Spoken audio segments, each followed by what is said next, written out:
Pengertian rekombinasi DNA adalah proses penggabungan atau penyusunan ulang segmen-segmen DNA dari dua sumber yang berbeda untuk membentuk molekul DNA baru.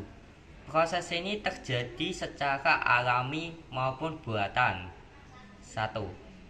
Secara alami, rekombinasi DNA terjadi saat meiosis pembentukan gamet melalui proses pindah silang crossing over antar kromosom homolog. Pertukaran genetik antar organisme seperti pada bakteri melalui transformasi, transduksi, atau konjugasi.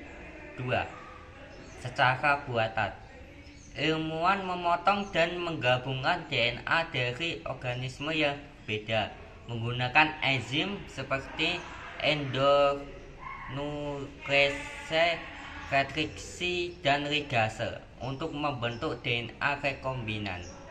Contohnya, menghasilkan bakteri yang mampu memproduksi insulin manusia.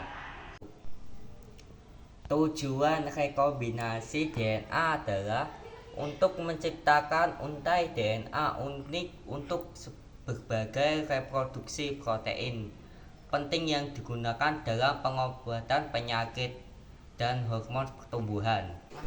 Proses rekombinasi DNA adalah peristiwa di mana segmen-segmen DNA dipertukarkan atau digabungkan untuk menghasilkan kombinasi genetik baru.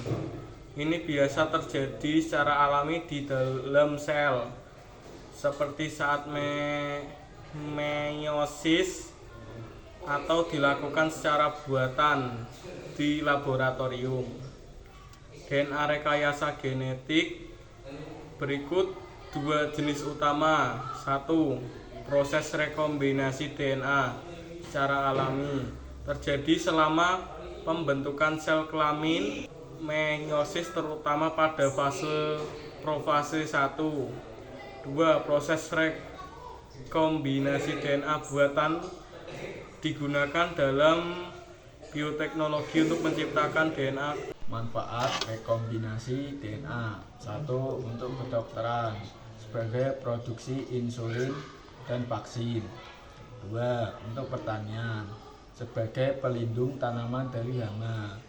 3. Untuk industri pembuatan enzim. 4. Penelitian untuk digunakan sebagai cloning gen, uji obat, dan studi penyakit. 5. Untuk lingkungan sebagai pembersih polutan.